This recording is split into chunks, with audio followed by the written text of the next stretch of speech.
allow the energy and the information of today to just softly sink in, and know that it will unfold like a beautiful soft spiral as your day, your evening, your weekend progresses. And right now, right here, you can feel the love that Spirit has for you, because you are here today. You took this time from your life to be in this room with the entourage of Kryon, with the family that's here, and with the love that is here. Each one of you knows love in a different way. And when you bring that here to this room, to this gathering, all of the aspects of love are present for you, for each one of us. Take another breath. And know that in that beautiful soup of love, everything about love is here for you. Everything you are, everything you bring, and everything love can give you. And if you'd like, just bring your hand to your heart's center and touch your heart and say a nice, soft, internal thank you. Thank you to this beautiful friend in your chest that goes everywhere with you and reminds you of the blessing of love, of human love, of the beauty of what you deserve as an honored and loved human.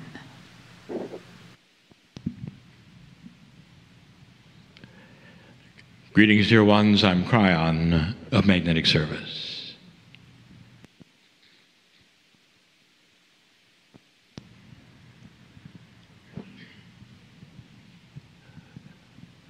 There are so many messages that we have given over the years.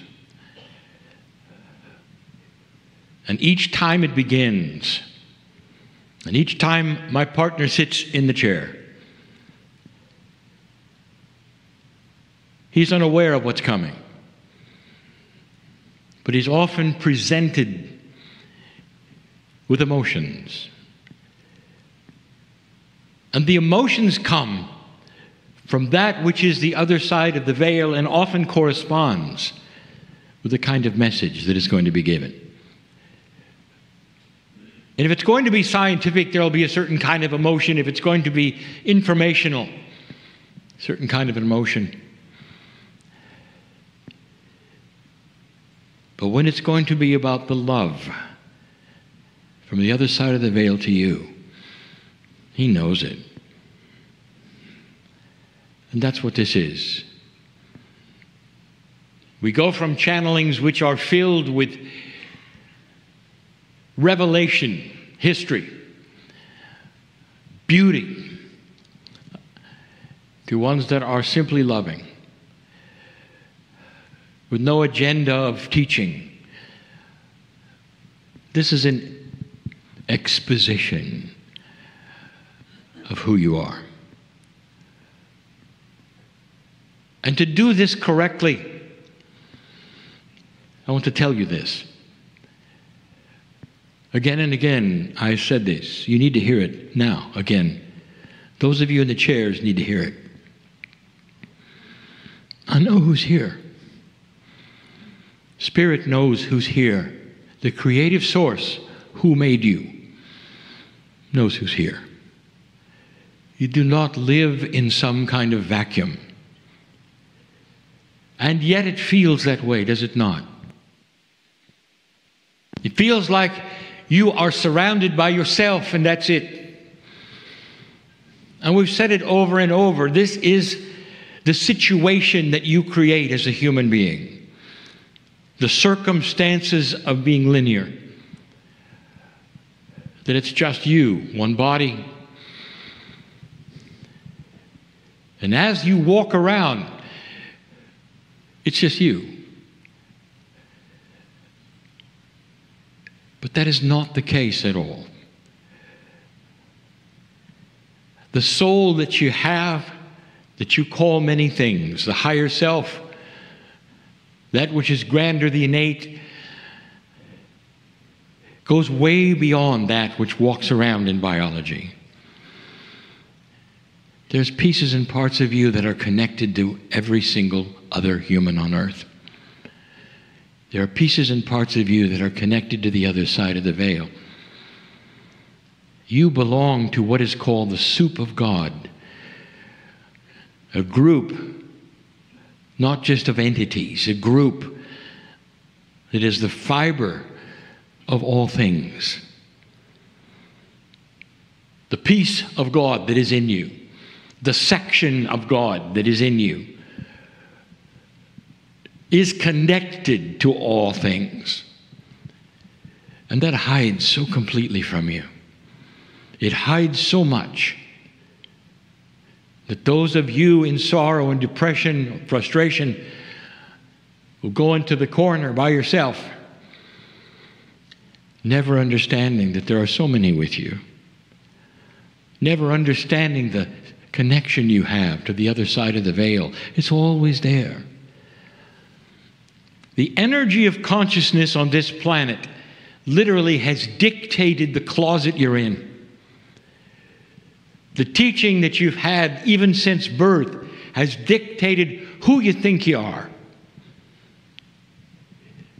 And who you are is so much bigger. That's been our message for so many years. And getting you to realize it is what the channelings are all about. And so we do it yet again, in a different way. But all of the things that we do are slowly graduating into clearer and clearer metaphors. I'm going to give you another one tonight. So profound this could be for you, if you let it. If you let it. It's more than a story. Much more. And every single piece of it means something else. And that is the way teaching works. You peel the onion of revelation of what is being said in my partner's language into something that becomes what is felt and actionable with you. Actionable is a term we use which means applying to the reality of your life. Something that is actionable for you is more than you listening. It is you becoming. As I tell this story about a human who has a vision. Visions are interesting. And you would define vision differently from person to person. But let's define it for this story. The human being who steps out of three-dimensional reality for just a few moments and sees things not in his or her world. A vision, a presentation of a grand truth with things that hide, things that are revealed, and things that you can revisit later in your memory. Some of the prophets who walked this planet that were the most profound had visions, even before they began, of who they would be, what would happen to them. This is a vision of one human, a human who has no name, a human who stands in front of a door in this vision. And it's an enormous door. And on the title, on the door, the title of the door, on a sign, it says, "The Library of Self." A funny term, to have a library of self. But the human who opens this door knows that inside there will be a great deal to learn. A library would indicate volume after volume of information. Of self would indicate to the individual that it might be personal, if the self was of the human who opens the door. The human doesn't open the door. The human calls for a guide to open the door.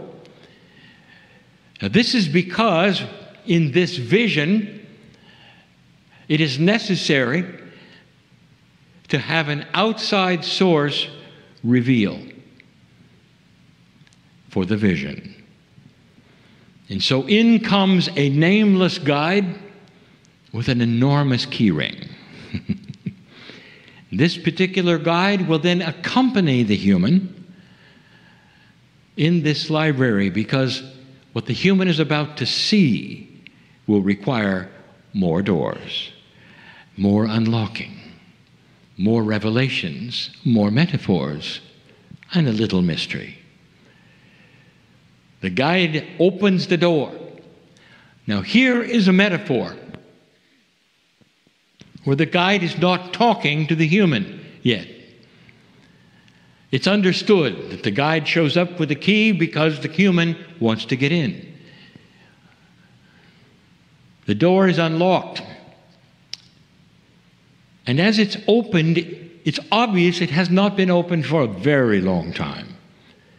The door's hinges squeak with age. A dim light is there, but the light starts to increase as the human goes in. Without an apparent switch or torches or anything you might expect to create the light, the human arrives and the light is turned on. And immediately the human does not see a library with shelves or books, but a hallway with more doors. And the doors have names on them of things you would expect in a library, subjects to be discovered, to be examined. There is no necessarily order in this hallway. The human can start anywhere.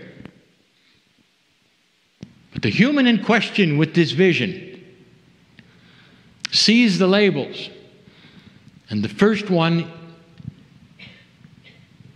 is how things work. That is really interesting. You might have even labeled it physics or science or chemistry. It's how things work. He sees some of the other labels on the other doors. There's one called history, one called past. There's one called relationships. There's subjects. And in every library, he doesn't know what to expect. Behind each door, could it be a giant room filled with books, information? The library of self. He motivates immediately toward how things work, looks at the guide gets out the key. Now, they didn't exchange any words, and there was no permission. May I go in? There was none of that. There was, guide, would you please open the door? There was none of that. He simply looked at the door, and the guide arrives with the key. The door is open, and a vast room is revealed. How it works, literally, is all of the processes of the universe, all of the physics, all of the chemistry, even the multidimensionality of entanglement and beyond, consciousness that becomes physics, graduate planets, how it works. Thousands of books, balconies of books, ladders that would reach seemingly to the sky with a light. And he realizes, I'll never get through this. I'll never get through this. The reaction is interesting to the human who looks at it and says, it's overwhelming. I don't think I'll begin. And yet the things that are closest to him on the ground floor, seem to be germane, or that is to say, relevant to his life. How things work for him, for her, in this human. And the human begins to read certain things and finds, oh my goodness, I never knew this. That explains this. Wow, think of the things in this room. If I could only stay here. In the vision, there is an assumption of a time that is going to end. In other words, the clock is ticking for the vision, and he can't stay very long. And so the human knows that there is no time to study everything, but the vision says it's all there. The human wants to go to some of the other rooms. If there's time, I'll come back. This one is absolutely fascinating. It's all about how things work, and some of these things explain what has happened to me. How things work is not just physics and chemistry. Wow. It's intertwined with my life on how things have happened physically for me in this lifetime, what it is. Can you imagine such a library that touches on the core of what you've been through from your birth to now? You're overwhelmed with the fact that all was known and is in a book. He leaves the library, closes the door, and it's locked. Now, there is a symbolism here that says that the human is only allowed to look at one library at a time. That symbolism is that the human is linear. Still linear. In this vision, still linear. But as the human begins to open the doors, he realizes that even that is starting to change. Could it be that the human is changing even as the library is examined? That's something to think about. He peeks at another door which says history. He's not really into a lot of history, but he knows that beyond that door there are things that no one knows. Some things that have been mysteries forever. He looks at the label on the door, and the guide opens the door.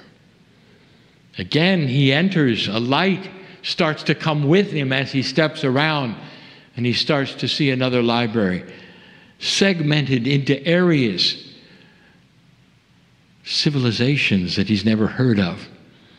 The ones he has heard of is one section, the ones he's never heard of in other sections. And there are section after section after section, civilization after civilization, names he doesn't know, writing he doesn't recognize. Phenomenal. The ones he does recognize, he sees. He recognizes the words of the civilizations that he knows about. And he starts to read. And he says, I never learned that in school. I didn't know that. Look at this. They were here before these and those, and wow. This is an amazing thing. Things that go beyond anything that I've ever learned in school are right here. Right here. Again, he's cognizant of the clock. He realizes there are so many rooms. There are huge libraries to see. Oh, there are so many volumes, thousands, tens of thousands, describing civilization, history, how things work, how he's related to all of it. He exits this library and goes back into the hall and sees the next room is called the past. Oh, what's the difference between history and the past? He's about to find out. He looks at the label on the door and it opens. The guide is there with the key. Different keys, different doors. The light follows him in because of his presence as a human. And then he sees it. Not books, but crystals. And each crystal has its own story. And he realizes, just from the training that he has had as an old soul, he has entered the library of the cave of creation. And in this is not history, unless you call his, her history. It's the history of the human. Each crystal represents a lifetime on the planet. Like some other metaphors we've given, other caves, he touches the crystal and immediately is given the story of himself in another time. She has another name, this human. He has another name, this human. There is another gender. One time a man, one time a woman. They're not lined up in any order. They're all the same size, and there are thousands. Overwhelmed he is, she is, with the profundity of what is there. It occurs to this human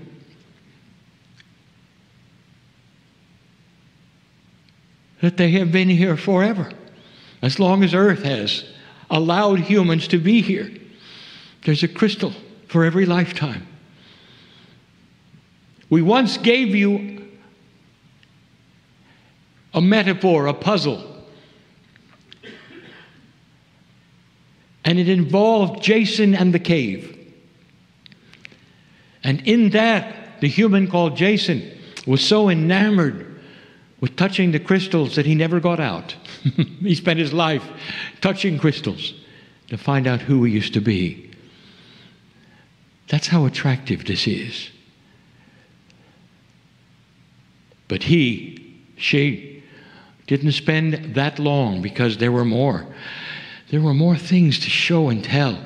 I'll come back here if I can. It's fascinating. Just a few crystals that were touched brought him, her, into a lifetime with all the facts and the people, the relationships were there. It's almost like the human was living it again. You've gone from books to crystals. You've gone from how it works on paper to touching a crystal and having other visions within a vision. The further you go, the more doors that are open, the more you become multidimensional outside of linearity. Out in the hallway, more doors, more labels. There was one that was attractive, and yet it wasn't. I'll just go there right now. A label on the door. Death. Do I go there or not? What does it mean? Is this vision someplace where I'm going to die? Behind the door, is there an indication of how long I'll last? Doesn't have a very good name to a human being, does it? Death. He, she looks at the door. Nothing happens. Where's the guide with the key? I'm brave. I'll see what it does. I'll see what happens here. Where's the door? Key. Where's the guide? And then the human looks at the door closely and sees there is no doorknob. I want you to get this clear. The room is fake. You can't open it. It doesn't exist. The metaphor of the library and the room and the door, there is no death. Profound it is for you to see this, for the human to realize this in the vision. Death would mean that the soul does not exist, and it always does and always has and will forever. In the vision of metaphysical things and the truth, there is no death. There is no way to open the door. There's no way to unlock the door. It's something that doesn't exist. And if you could open it, it would be a brick wall. Are you getting this? More doors, more labels, more things to see. There's one called relationships. What could be in there? You already had the crystals to talk about what you've lived and what you've expressed, and you've had indication of how things went for you. You've had your past lives, all of these things. Science, history. It had to encompass relationships. So what could be behind this door? It gets better as it goes, doesn't it? Looks at the door, and out comes the guide. And this time the guide speaks. And the guide says, be ready for this. And unlocks the door.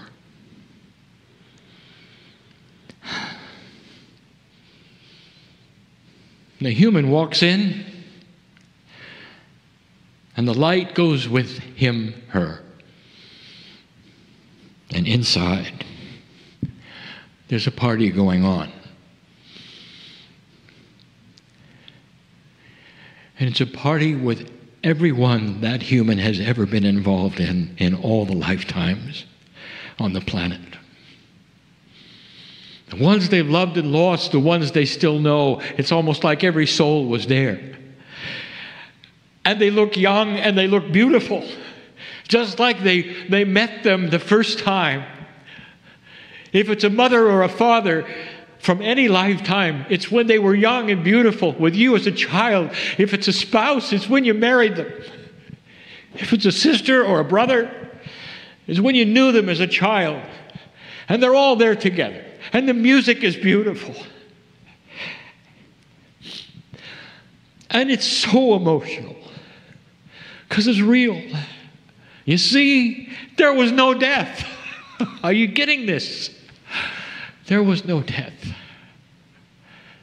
The room of relationships is a promise to you, dear human being. A promise. A reality that you should know is in your library. There's a party outside.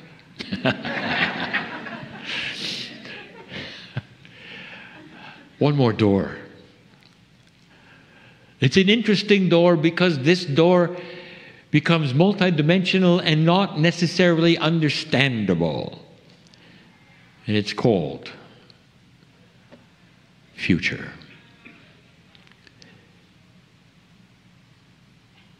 The guide opens the door, the human goes in.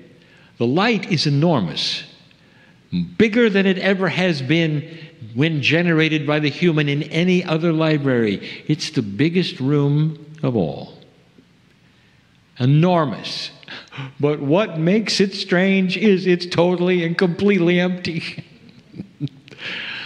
Do you get the idea? It's empty because it hasn't been created. There are those in this room and listening to this channel that believe the future, even of this life they have now, is going to be filled with the same kinds of problems and strife that they've had all their life. It's not an empty room. It doesn't have them creating anything. They don't have the ability to understand that tomorrow is a blank page. And that you do not have to carry the burdens of yesterday into tomorrow. Or what you have today that makes you fearful, you can drop on the floor right now and walk into a light that is your creation for tomorrow, a new human that you are. The doors are shut. The light goes dim. The vision is over. Those of you who wish to analyze this will find stories within stories. Everything means something else.